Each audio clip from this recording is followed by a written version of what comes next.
Thanks for joining us for this midweek moment. I don't know how your week's going, but I'm so glad that you just take a few moments to be with me today here in the church cafe. You know, it's at this time of the year that I always think about that Staples commercial where the dad is pushing the cart down the aisle, singing ecstatic that it's the most wonderful time of the year. And of course, if you remember that commercial, you remember that followed right behind him are his kids with their shoulders slouched, dragging their feet. But this year definitely feels very different. And I know it's actually very different for us at my house as we prepare for our kids to go back to school. They're going into grade 6, grade 3, and the first grade. And so we had to fill in a survey, and maybe you did too if you're a parent, about whether or not our kids would attend school or whether they would do school from home. And similarly, we're doing that here. For our midweek programs, if you're a parent or a grandparent of a child who attended midweek, We College, or Awana, we've sent out an email that we really need you to respond to as to whether or not you plan on enrolling your child or grandchild in our midweek programming. So please, parents, fill in those surveys. Also, we're asking our community life groups what options are going to be available for you this coming fall. And there's actually going to be an email sent out in the coming week as sort of a digital connection guide so you can explore what small groups are available both in person and online, because we know many of you will continue to seek community online and through our extended online family. So we know we have to agree that things aren't the same this year. It's very different. And so as we prepare for our September 13th launch back to in-person services, that's right, you heard me, September 13th, Sunday morning, we're going to be here at the Park Church worshiping together. You know, we've had to consider a few health-related options. You know, we've always wanted as a church, and we put a priority on your safety. We do it for our children's ministry, our youth, our young adults, and for our adults. We want our church to be a safe place for you to be in. Safety for you physically, safety for you emotionally, and safety for you spiritually.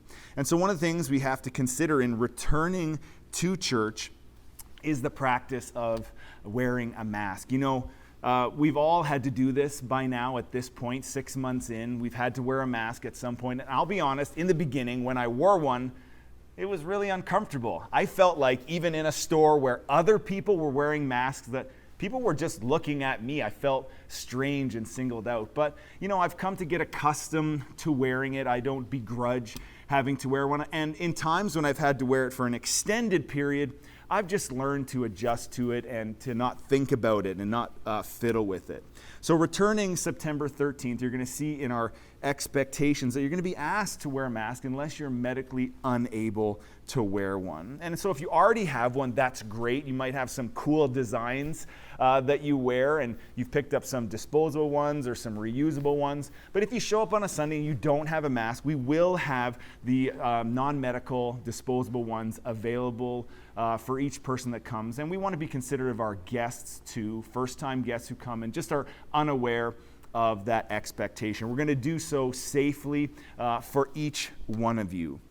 And so all of the details about how to come back to church on the 13th are going to be sent out in an email next week. And that's also going to include how you check in to the services. So watch for that email. If you haven't signed up for our e-newsletter, you can do that on our website today, www.theparkchurch.ca. You know, looking forward to returning, I'm really excited because there's something special about when we get to gather together. You know, I hope that as you watch our services, that you worship along, that you worship with your hands raised, your eyes closed. Maybe you feel more comfortable in kneeling or finding some other posture in worship. And then to listen to the word and take notes or have Bibles or notepads in that out. And it's great, but there's something about worshiping together that we can't mimic when we're at home. I've found that while we're trying to have church in our house, it doesn't stop people from texting my phone or from the phone calls from ringing or from different distractions that happen at home. You know, we're just doing it together as a family. But when we come together, there's strength that we get from one another. There's been many times when I've been in a corporate worship setting where distractions maybe have come, or I haven't felt quite like singing, or haven't felt quite like being there. And as I look around and as I see other people engaging in worship and lifting their hands or singing with all their heart, I'm able to borrow courage from them. When we come together, we share the hope that we have by expressing ourselves, by responding to the sermon. It's something that can only happen dynamically in community. We have this corporate inspiration that occurs as we come together. So I know that many of you may continue to worship online, but we really hope that as many as are able to gather will come, so we can have this courage, we can have this hope, we can share this experience. And when you come in and you maybe feel down, or you just don't quite feel the energy to worship, you can borrow that courage and inspiration from others. And I want to give you an example of this from Scripture. In Acts chapter 16, Paul and Silas are thrown into prison, and they're jailed. They're put in stocks, their legs are put in stocks, and it says that they're actually put in an inner prison cell. They just wanted this to be as bad an experience as possible.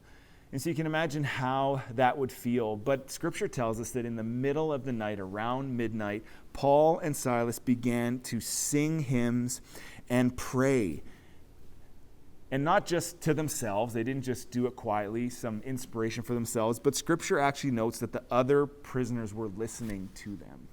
Now, I don't know what went on between the two of them, who started singing or praying first, but I really believe that there was a borrowed courage there that really rose up and built up within the two of them, that then was spilling over to the other prisoners because they shared what was in them, and others could witness that. They witnessed the courage and hope that they were having in the midst of a horrible situation, being locked in, locked down, restricted.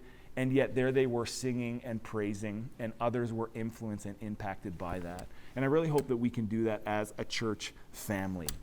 Tonight, we're excited to have our final parking lot takeover of the summer. Take advantage of the great weather if you haven't been out to a parking lot takeover yet. It's really fun. We just park kind of close to door number 3. Put out your lawn chairs. And if you'd like, you can circulate a bit and talk to people. It's such a good chance to connect face to face with so many of you that we have missed seeing over these past number of months. There's also tonight going to be ice cream sandwiches. And so as I said, this is our final one for the summer, and we'll look at doing more community type events in the future as things progress. So thank you so much for being here today for this midweek moment. We'll see you again soon.